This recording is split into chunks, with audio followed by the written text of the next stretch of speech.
Uh, I, Iran's not ready to talk about nukes. They got other things. Unfreeze their assets, lift the sanctions, and get Israel the hell out of southern Lebanon. Last night and the night before, we had huge sort of attacks on the part of Israelis and the defensive on the part of Hezbollah, because they wanted to get somewhere in Ali Tahir Hill. Mm-hmm. It's sometimes is a fortress, something like that, and they have, I don't know, tunnels there. Hezbollah has some sort of tunnels there, it seems, as it was reported. They wanted to capture that part, which is so important strategically for Israelis, but they have failed.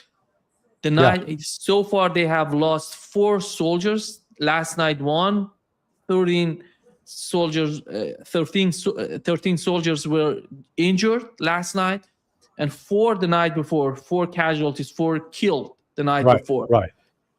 Yeah. Yeah. No, they're suffering larger casualties now, I believe, than they did in 2006 during that attempt. So it'll be ultimately, that was why in 2006 the casualties got too painful and they withdrew. And I think they're headed on to that same trajectory right now. Yeah. Larry, there is something serious going on in the United States when it comes to, I talked today with many people from different sort of ideas, from the right, left, center, but the situation is somehow, you look at JD Vance, he's compared, in his recent podcast, he compared Israel to France and United Kingdom. He said they're allied like France and the United Kingdom. But is that the understanding on the part of Israelis? Do they really feel they're like France to the United States? Well, I think a better way to look at it is Israel fancied itself as having the very special relationship with the United States, and that it was, we were romantic partners almost. And now Israel has woken up to find out that we're dating other people. And so we're no longer in what they thought was like a monogamous relationship with them. And so we're, from their standpoint, we've actually betrayed them. Some view what Trump has said and done as a betrayal. But that's what's fascinating about all this. It'd be one thing if they interpreted it, if J.D. Vance meant we treat Israel like Britain and France because they are important allies, then I think that, if Israel interpreted it that way, they'd be saying, "Oh, that's cool." If they had, I'm not sure what else he would have meant by that comparison, because it's not like, we have bad relations with France and the UK. It's just we've got what you call normal adult relationships with them. At times, we oppose each other, and at times we're singing on the same sheet of music. Yeah, what he was trying to say, that Israel is not something special to us. They're like other nations that are our allies in Europe. And I was just going to say it'd be better off if you would have said, we think of Israel like we think of Botswana. That would have sent a message, or Bolivia, or Liechtenstein. To say that they're a small irrelevant country, that would have sent a real message. But you're equating them with 2 countries that are part of the UN Security Council. That's not exactly an insult. We had Israel Hayom going after Donald Trump, and we know who's the owner of Israel Hayom. Is the Adelson family. Mm-hmm. We've been talking about this family since Donald Trump was elected in the United States. Right now, they were totally supporting Donald Trump. Right now, they're coming against him. And who's the product of this family is Marco Rubio. You're looking at Marco Rubio behind Donald Trump when he's talking about putting pressure on Benjamin Netanyahu. He's so Yeah. sad, looking around. He doesn't know what to do. Yeah, no, he didn't look like a happy camper.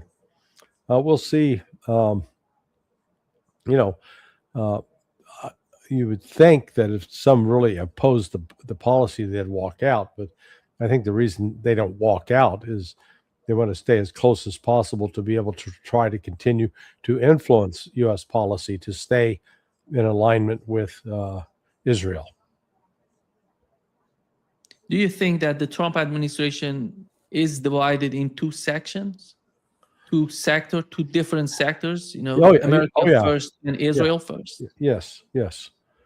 No, I think there is still a strong Israel first contingent that's appalled by this, by Trump's shift or Trump's betrayal.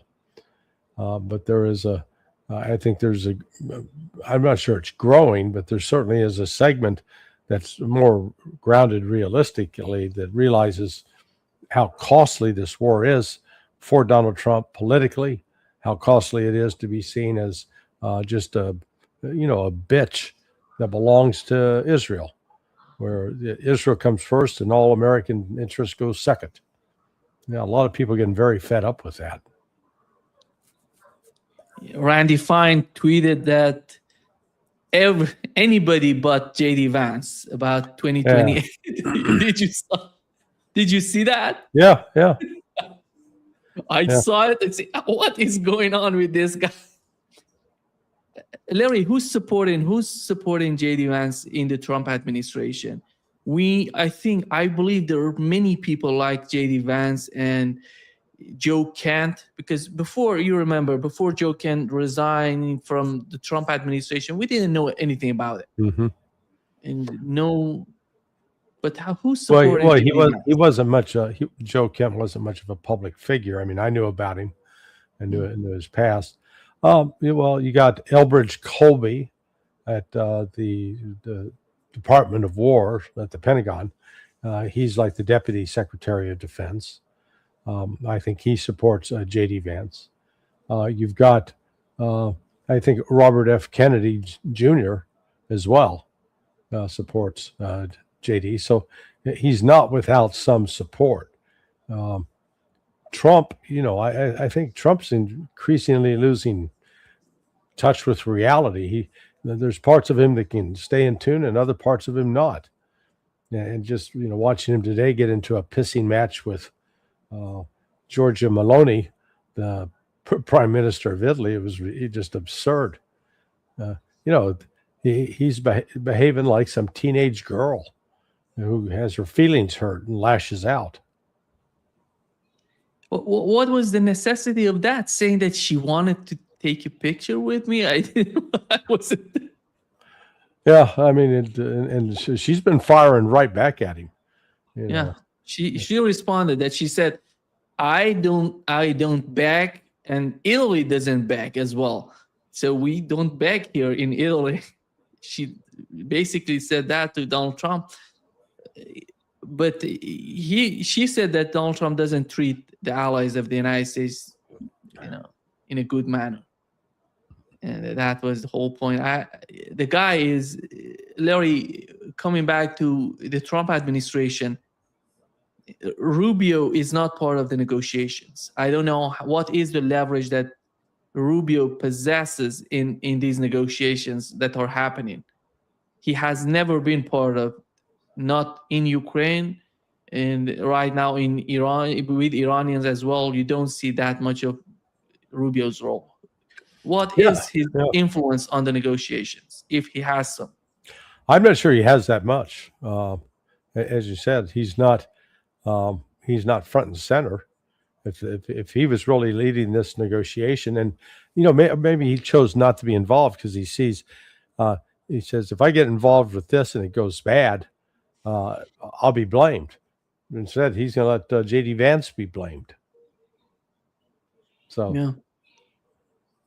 But when you look at the negotiations, the team it's going to be in Switzerland talking with Iranians, do you see are we going to see the same sort of outcome as we've seen before in Islamabad? Because in Islamabad, the two sides were talking. You mentioned that you don't. Well, you froze up there. So putting Yeah, that aside, you froze up. You said, do you expect any sort of good or positive outcome with the second round, with what's going on tomorrow? There is a group from State Department. There are some State Department diplomats or foreign service officers that were already in Switzerland talking to some Iranian counterparts. So the communications were not completely cut off, or they were already speaking through intermediaries. This, I think they will come out. It depends on Israel, really. For now, there is a ceasefire, and the United States is succeeded in getting Israel to stop firing at and bombing in Lebanon. If they restart that within the next 24 to 36 hours, then I think Iran will suspend the talks, and they will. They're gonna launch a strong retaliatory strike against Israel. Now, will they continue to keep the lines of communication open to the United States? Maybe. That's not impossible. Will the United States be willing to sit down and continue to talk to them? That's the question. That's what I don't have the answer to. So it is at least there won't be any substantive talks until, let's see, tonight, right now it's closing in on 11, 23, 20 hours. So it'll be midnight and a bit in Switzerland. By the time we talk tomorrow, they will have had discussions. J.D. Vance, he'll get there. He'll arrive about 6 a.m. in the morning. So, he'll sleep on the plane going over, I would presume, and then get up and go to work. So they could, if nothing else, we'll find out if they can come to an agreement on how they're going to conduct the negotiations. Will they continue to do it through an intermediary? Will they do it in person? There are, the fact that Pakistan sending such a high-level delegation means, at least from Pakistan's standpoint, they're taking it seriously. And hopefully Pepe and I will have some more information about that in the next few hours. Two points with this meeting that is going to happen. One of them is the Iranian, on the part of Iranians. I'm sure that you've seen the statement of the Iranian supreme leader. He said that he's not optimistic about what's going on, but he gave the permission to the Iranian president. But there are people in Iran, they say there is no positive outcome for the negotiation, so we don't need to negotiate with the United States. They're so strong in the way that they're thinking, that they believe that, this way. But there are people that are negotiating right now. As we know, they're in Switzerland. On the part of the United States, what is the complexity of that? We have the two sides fighting in Washington, one of them in favor of Israel. How do you describe the situation in Washington? Well, it's just typical Washington. I mean, I think there's some shock going around the various quarters over Donald Trump and J.D. Vance being so forthright and speaking out against Israel of late.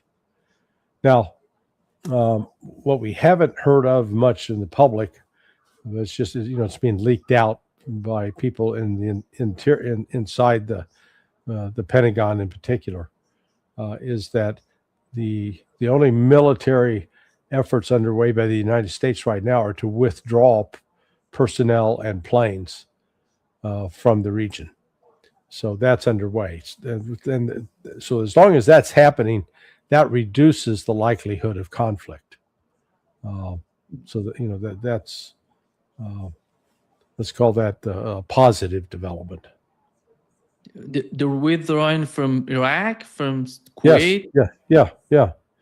So, in the weeks prior to February 28th, we had reports of these F-35s and F-15s and F-16s being flown to to Cyprus and to Incirlik and to Jordan and to Israel. So you had this all fleet of aircraft moving there, because it took about 2 to 3 weeks to build the force up and to get them there on the ground and get the infrastructure put into place. Well, now the reverse is happening, because if we're going to stay, then there wouldn't be any planning and movements afoot to pull them out.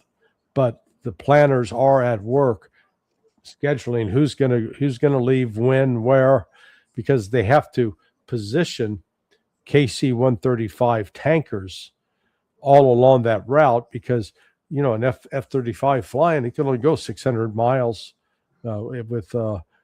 without carrying a combat load.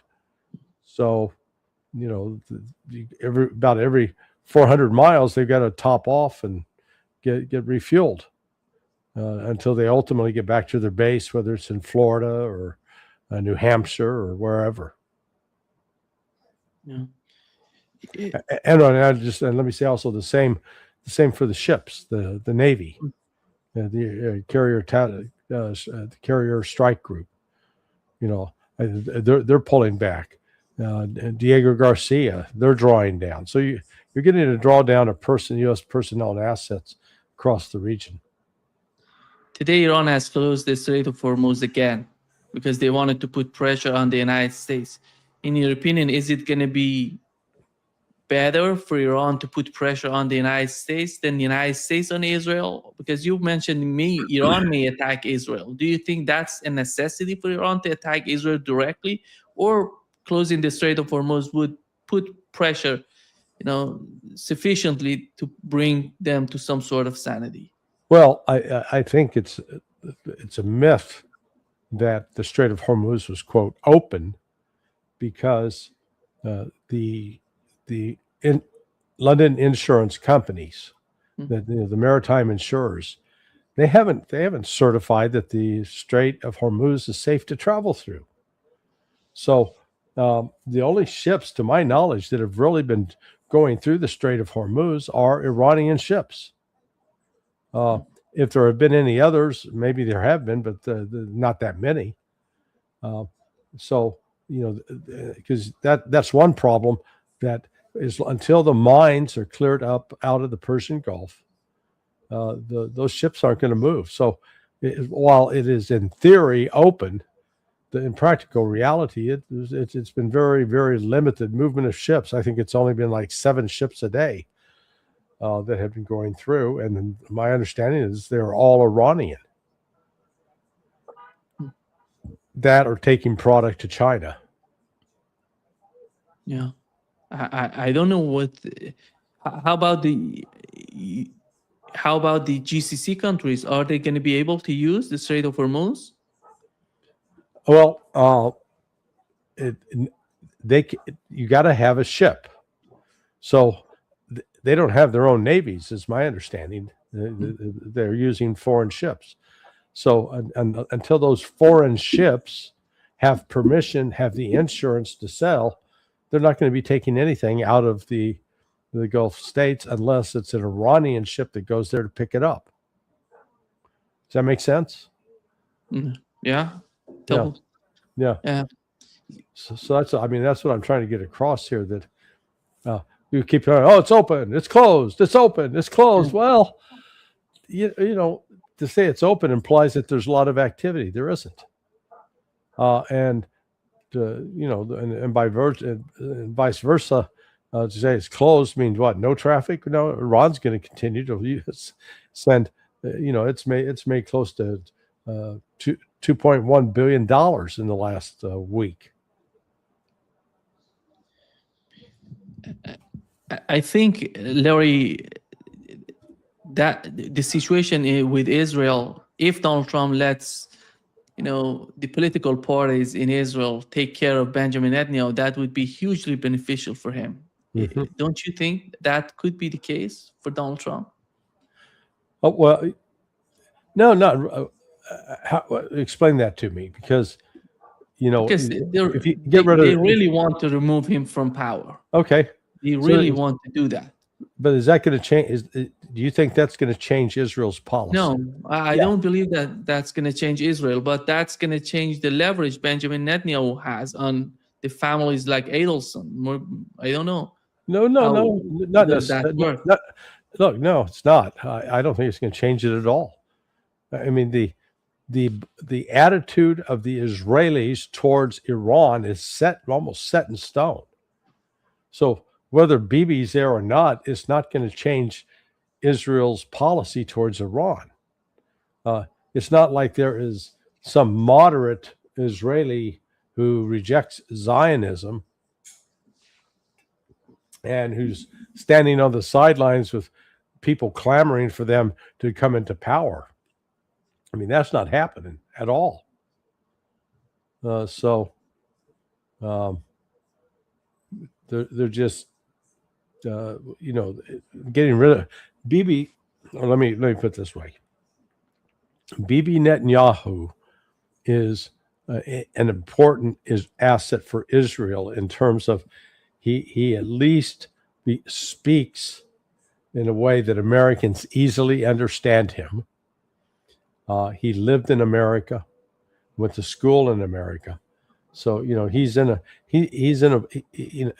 he understands America better than many of his Israeli counterparts.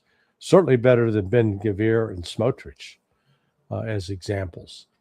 So there is, if losing Bibi Netanyahu could make Israel more ineffective in lobbying the Congress, both the House and the Senate, and getting their support, because you get some of these Israeli spokesmen are just they're violent and they're obnoxious, and they don't play well to the American public. Bibi, and he's the most two-faced son of a bitch you've ever seen. In Hebrew, he says one thing, and in English, he says another. Smooth-talking man. I think the United States has many means at its disposal to put pressure on Israel, not only basically when it comes to the aid to Israel, but also using UN. Every time UN comes out with a new resolution on Israel, they simply veto the whole thing, and they don't let anything happen against Israel. Is that going to change, in your opinion? No, not easily. So, it'll be status quo for a while. And the borders, the issue, Larry, I think if Iran and the United States manage to force Israel to define its borders, that would be hugely beneficial, because right now they don't have any border. They don't define their borders. And that's why they're in the southern part of Lebanon, in the southern part of Syria, in Gaza. They're talking about 70%. This is a legal issue, in my opinion, and they can address that easily. The international community can come together and talk about it. The international community is not going to do anything. Hell, they haven't done anything over,